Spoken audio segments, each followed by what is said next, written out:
Hi అండి, అందరికీ నమస్తే. అందరు ఎలా ఉన్నారు? బాగున్నారా? అందరూ బాగుండాలి, అందుట్లో మేము ఉండాలండి. ఈరోజైతే నేను టమాటా చారుతో దప్పడం చేస్తున్నా. ఏమంటే చింతపండు కొంచెం ఎక్కువ వేసుకొని టమాటాలు ఒక 4-5 వేసుకోండి.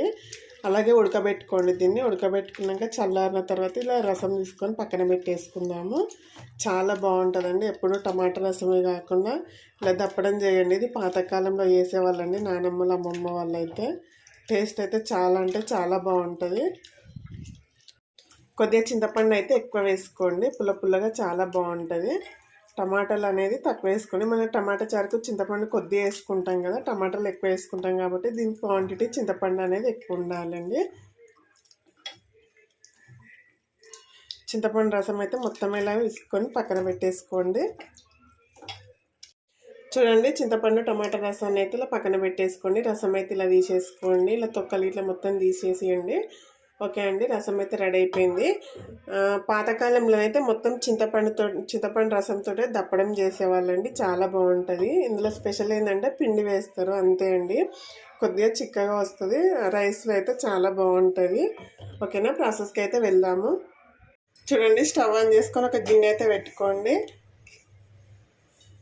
కొద్దిగా నూనె వేసుకుందాము. చారుకు సరిపడా వేసుకోండి.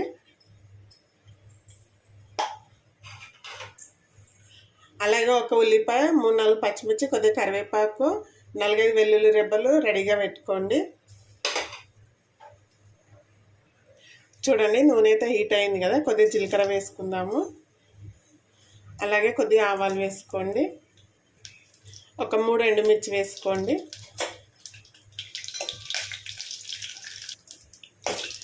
ఎండుమిర్చి, ఆవాలు, జీలకర్ర అయితే ఫ్రై అయింది కదా,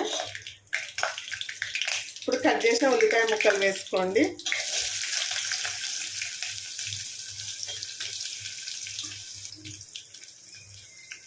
అలాగే దంచుకున్న వెల్లుల్లి రెబ్బలు వేసుకోండి. కట్ చేసిన పచ్చిమిర్చి ముక్కలండి, కరివేపాకు,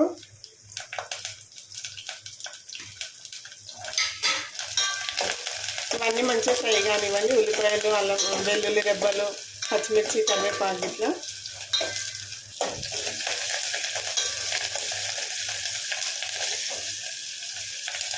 ఒక 2 నిమిషాలు వేయించుకోండి. కొద్దిగా ఇంగువ వేసుకుందాము.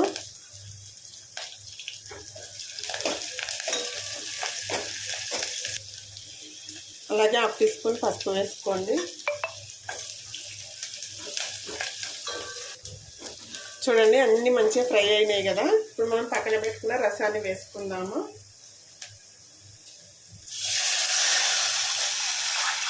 ఇందులో పిండి పోస్తాం కాబట్టి కొద్దిగా పలుచగానే వేసుకోండి. మీ పులుపును అడ్జస్ట్ చేసుకోండి.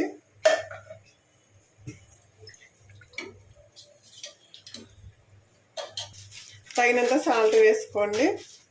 దొడ్డుపు వేసుకోండి, టేస్ట్ చాలా బాగుంటుంది. అలాగే కారం వేసుకుందాము. పచ్చిమిర్చి వేసినాం కాబట్టి చూసుకొని వేసుకోండి.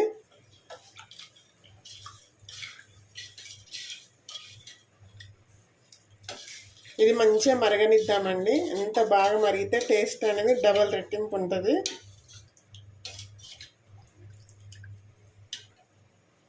ఇప్పుడు దీన్ని అయితే మరగనిద్దాము.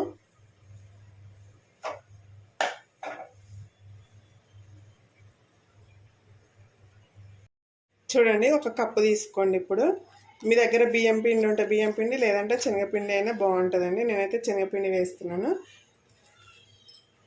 1 టీ స్పూన్ వేసుకోండి. ఎక్కువ వద్దండి, మరీ చిక్కబడుతుంది, సరిపోతుంది. ఇప్పుడు ఈ పిండిలో కొద్దిగా వాటర్ వేసుకొని కలుపుకోండి. ఉండలు లేకుండా కలుపుకోండి. చారు మసిలినాక అందులో వేయాలండి.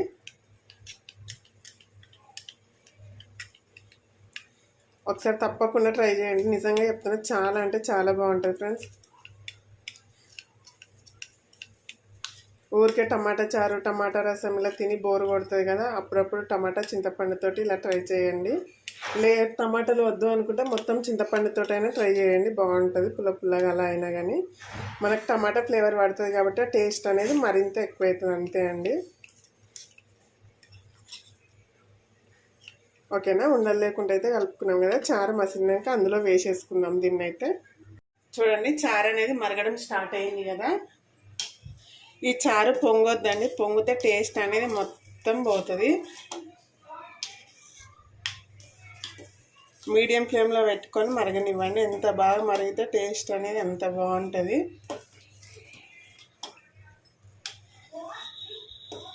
ఒక 5-6 నిమిషాలు అయితే మంచిగా మరగనివ్వండి. మరగడం స్టార్ట్ అయిందంటే త్వరగా మరుగుతూ ఉంటుంది కదా. చూడండి చారు అయితే మంచిగా మరిగిందండి. ఒక 5-6 నిమిషాలు అయితే. ఇప్పుడు మనం కలిపి పెట్టుకున్నాం కదా పిండిని, ఆ పిండిని వేసుకుందాం ఇందులో.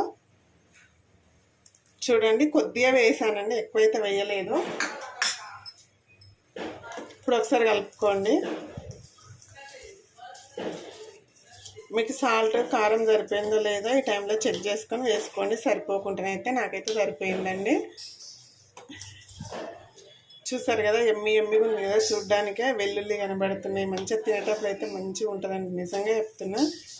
మా తెలంగాణలో అయితే ఏం కూరగాయలు లేనప్పుడు అయితే ఎక్కువ చేసుకునే చారు ఇదేనండి.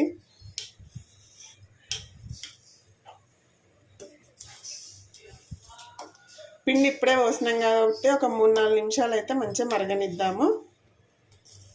ఒక 3 నిమిషాలు మరిగితే సరిపోతుందండి, ఎక్కువ అవసరం లేదు. మరీ ఎక్కువ మసిలిన చిక్కగా అయిపోతుంది, మళ్ళీ పుల్లగా అవుతుంది. ఇంకా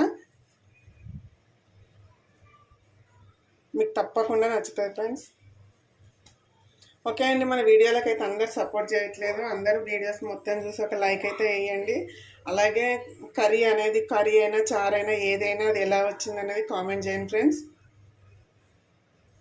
చూడండి ఫైనల్గా చారు అయితే రెడీ అయిపోయిందండి. ఒక 1/2 టీ స్పూన్ జీలకర్ర మెంతుల పొడి వేసుకోండి, వేయించిన జీలకర్ర మెంతుల పొడి. అలాగే 1 స్పూన్ ధనియాల పొడి వేసుకోండి.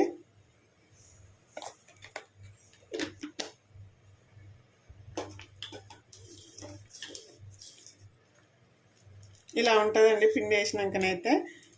మరి ఎక్కువ చిక్కగా కాదు, చల్లారిన తర్వాత ఇట్లా చిక్కగా కాదండి, ఇలాగే ఉంటుంది. ఫైనల్గా కొద్దిగా కొత్తిమీర వేసుకుందాము. కొద్దిగా కొత్తిమీర వేసుకోండి. వీడియో నచ్చితే లైక్ చేయండి, షేర్ చేయండి. అలాగే మన ఛానల్ని సబ్స్క్రైబ్ చేసుకోండి ఫ్రెండ్స్. ఈ చారు అయితే తప్పకుండా ఒకసారి ట్రై చేయండి. వచ్చినాక ఎలా వచ్చింది అనేది కామెంట్ చేయండి. స్టవ్ ఆఫ్ చేసేసుకుందాం మరి. బాయ్.